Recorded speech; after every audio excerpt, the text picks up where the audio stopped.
Winston-Salem County Schools.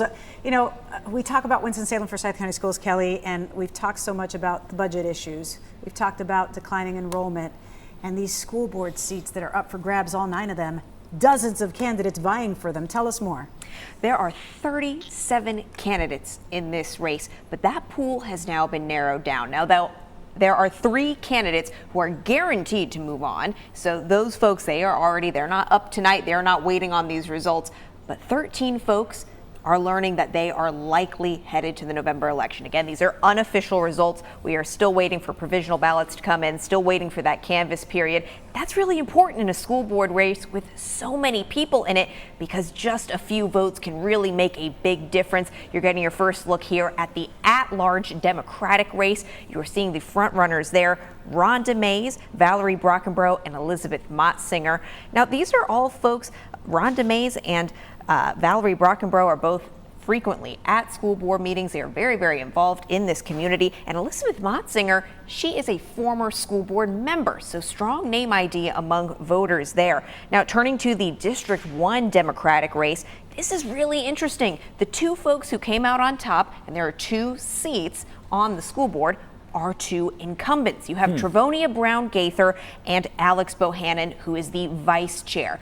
There's been a lot of discussion about these incumbent candidates, because in this race, when you've come out of a district where there's been a $45 million budget crisis and you were at the helm, name ID in this race, it could help you, it could hurt you. But for Alex Bohannon and Travonia Brown Gaither, it seemed to help. And that was also the case in the District 2 Republican race, just eking in there. And the 4th spot, there are 4 seats in District 2. Robert Barr, he is the other incumbent candidate who made it into these results. There were 6 incumbent candidates running, and half of them seem to be in position to move on to the November general election. So the board could be, depending on how it shakes out, 2/3 new, because there were 3 incumbents who did not even bother seeking re-election, correct? That is right. You had 2 at-large seats and then 1 District 2 member. They've chosen not to seek re-election this time. So at least 3 seats are guaranteed to get new members. Now, but it's looking like here that 3 incumbent candidates could be moving on. But again, this is still a packed race. Now, we talk about a district or a race rather with 37 candidates. Whittling that down to 16 candidates still leaves voters with a lot of choices here, and that's really going to be the case. I mean, looking at all these names. Now, another interesting thing here that I want to note, there were more than 49,000 people who cast a ballot in this race.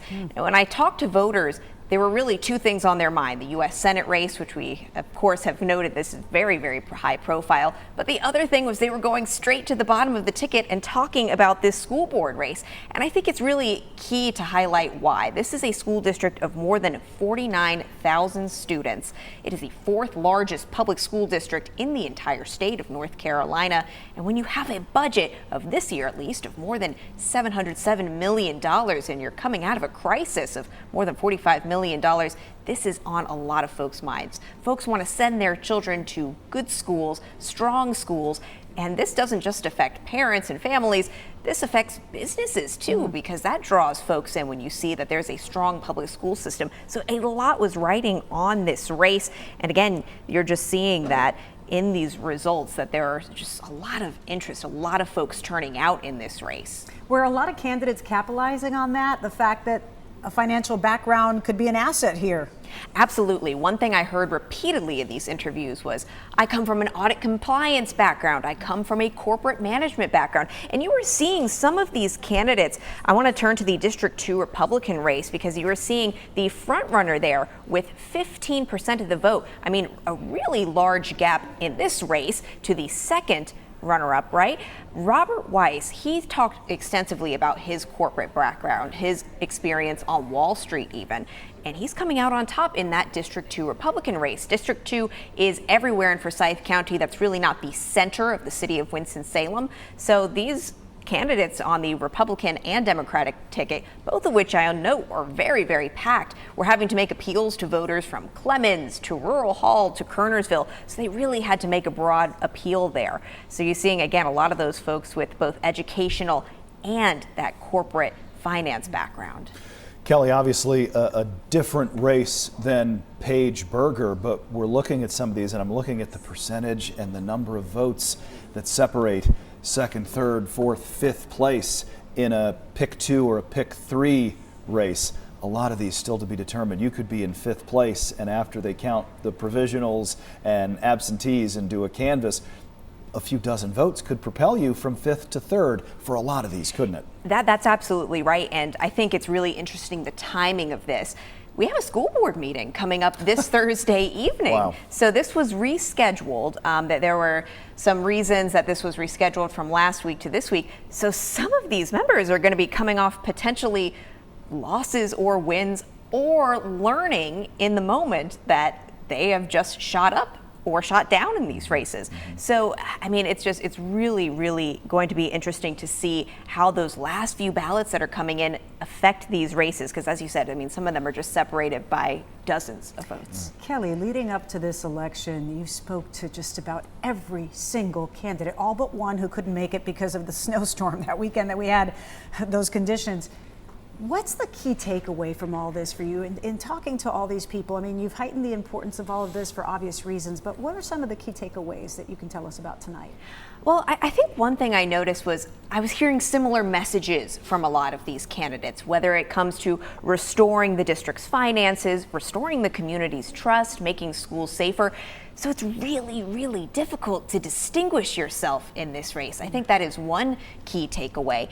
And I mean, I think another key takeaway is, what are voters looking for? I mean, we're looking at these results and you're seeing that some of these incumbent candidates do have a shot at going to the November general election. Some folks might be thinking to themselves, some voters, well, maybe I want someone with institutional knowledge or background. That was certainly a part of these incumbent candidates' pitches to voters, while some of these newcomer candidates, a lot of them said, well, look what happened while these folks were in charge. We need to replace the entire board. So you're really seeing a mix of thought there.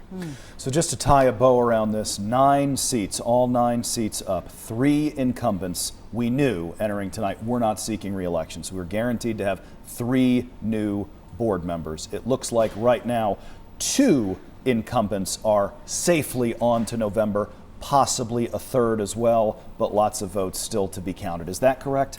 That is correct. Again, we are going to be whittling this down from a pool of 37 candidates to 16.